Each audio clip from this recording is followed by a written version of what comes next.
a forced discipline around it. And I'm saying this all more from, learning the hard way than I am from having mastered it. But my sense is that if you expect an immediate transition, or if you don't arrange the systems that will support people in making the change, and if the leadership itself does not embrace this, as my team tells me all the time, then I think it's quite difficult. I would just add, the experience with Idealist in particular, about 80 staff, most of whom are outside the US, turned out that a lot of people were already doing this stuff on their own. And I think kind of allowing the emergence of what your staff is kind of doing, especially younger staff at many organizations, are already forwarding their email to Google anyway. So I think what we ended up seeing is just, okay, how can we already leverage what's happening within our organization, see what's effective, see what's not, and then how can we effectively transition others as we make that switch. And it did. It took about 18 months. It's not like it happens overnight. I think it was a realistic timeline of making the transition both to Salesforce and to Google. But I think kind of looking around and seeing what actually already exists and not feeling like you have to dictate from the top down, and kind of taking those little nuggets of wisdom that your staff already has is often a really effective way to go about the transition too. You have evangelists you don't know about yet, I think is maybe the point. And I just want to add one thing in that we're a small organization. We were entirely Outlook-based before we moved to Google Apps. And what I did when we transitioned is I didn't tell them about that you can get Gmail in a web browser. Instead, I focused entirely on configuring Outlook to use Google Apps. So they really didn't have to do too much except change how they access the email. So the transition was pretty smooth because I wasn't really asking them to make like a whole culture shift or change. It was a little bit of a blip. It was a smooth transition going from Google Apps temporary email. As they got up and running, they were using the temporary email until they slowly went over to the permanent one. And then as they needed to do things, I said, you know what, it'll be a lot faster if you just go to this page and hit the search. And as soon as they started searching, and then Labs got turned on. And all the things you can do in the website. Now of the 11 users that we have, I have one that still launches Outlook, and the rest have moved over. But I didn't expect, okay, shut off Outlook, throw it out. It was more of a gradual, starting with the tools they're most comfortable with, and then slowly evolving to change. That's great. All right, we've got some people ready to ask questions. So if you can tell us your name and what organization you're from, and if there's something new you want to see in the cloud, that's great. Let's start with you over here. Hi, I'm Kate Goodall, and I'm with the American Association of Museums. My nonprofit is also a membership organization, and I've had moderate success convincing those upper executives that there are lots of people orbiting around us that aren't necessarily going to join right away, but that doesn't mean we shouldn't let them orbit around us in Facebook, et cetera, et cetera. And I think I would have more success if I could convince them that there is some way to capture their information, the people that are orbiting around us in Facebook, into our database. And since these APIs aren't particularly streamlined to do that right now, I didn't know if you had any suggestions for non-clunky ways to kind of capture these people, rather than just sending them all a message saying, can you please send us your organization name and email and all of that information. I don't know if you had any suggestions about that. Thoughts? I think a lot of thoughts, but I think in general a lot of it comes down to one, having a compelling ask. I think creating that conversation, really listening to the people in that kind of ecosystem around what you're ultimately asking them to do, is as important as actually the thing that you're trying to do to start. But then transitioning them often comes with some kind of specific thing that you need them to do. Whether it's sign a pledge, be part of something. I mean, you're not just saying, will you please send us your information? You're saying, please be part of something where we're not just going to get you and put your name on a list, where the ask isn't, sign up to be part of a sign up. You're saying, sign up to be part of something where you will be listened to and you'll be heard and you'll be engaged.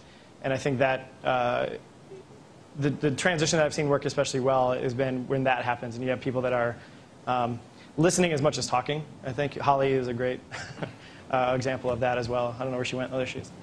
But I don't know if that answers your question, but I think that's kind of the process. Yeah, I mean, I would just add that, yeah, I mean, I think probably sending notes every time people, become a friend of yours on Facebook or join your cause to say sign up for email is not the way to do it. But, explaining to your organization that you're sort of building this movement around particular moments. I mean, I know especially for us, we do our best sort of in the worst case scenarios, meaning humanitarian disasters.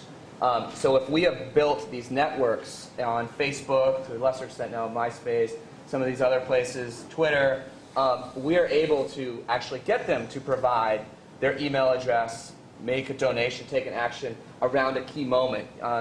Especially when there's media around it, we try to lump it all together. So it's not necessarily like the second you get somebody to follow you on one of these social networks, it's building them in those, like cultivating them, and then during certain moments, sort of sending that message to get them to come over. And that's what we found is to be really successful. Let's take another question over here. My name is Patrick Tutwiler, and I work for United Cerebral Palsy. And I guess one of the things I'd like to see, maybe not so much Salesforce, but certainly Google and Facebook work on is ways to make their interface a bit more accessible for people with developmental disabilities, whether that means, the graphic layout of web pages or, voice recognition technology. I don't know exactly what that looks like specifically, but that's always something that we are interested in. And I guess my question is, do you have something that comes to mind that should be the top priority for an organization that's trying to make this transition?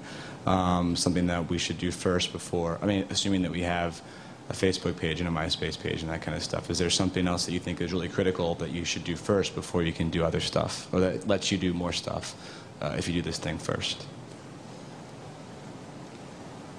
Focus. I think the make sure that whatever the one thing is, it's one thing. If that makes sense. I'm not going to necessarily tell you what the right thing is. I would say any kind of transition you're going to make is be contextual to you, and no one else is going to be able to completely understand your organization better than you are. But make sure that it is one thing, because I think especially with there's so many tools out there, there's so many directions you can go when it comes to using these things, and so many ways to make a transition that often people try too much and try to do it all at once. Scott, I think, said it earlier as well in his presentation, that don't do too much asking, don't do too much telling, but really. And I would also say engage your internal and external stakeholders in the process. Do that first. That's the first thing.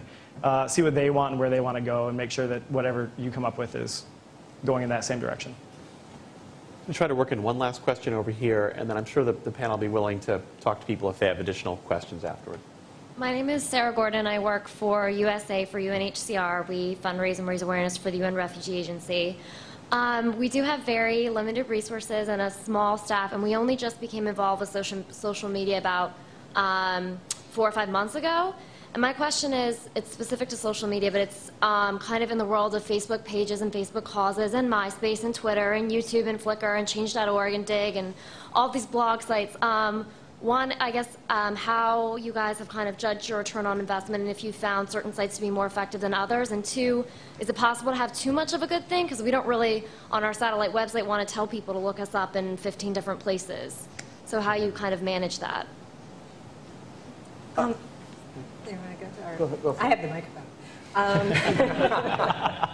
I think for us, what we found early on when we were all over the place is we never wanted to get into the situation where we felt someone connected to us, and 5 minutes later, we were saying, "Hi, I'm so nice to meet you," and like, "But we just met. We're integrating over here." So working with our back-end systems, that once someone comes in, we are fully aware of our connection to them. So if 5 minutes later you're talking on the other side of the world to another member of our organization, in 2 seconds, they already know that you're already following us on Twitter. They already know that you're in our Facebook cause. And you're feeling like, wow, you really get, and you're not, so when you're asking them the next question, you're not asking them for their email address because you already have the email address. You're asking them that next question. And you're building, it's all about, I think, building the relationship and only asking for what you need to know to communicate with them. And, don't say, okay, hi, it's nice to meet you. I'd like your name, I'd like your email address, I'd like your phone number and your address, and give us $100. That's, you slowly use these tools, I think, to build that relationship and speak to them in the language that they want to hear at that time and introduce them to the other tools. Google Moderator actually has a great follow-up to that.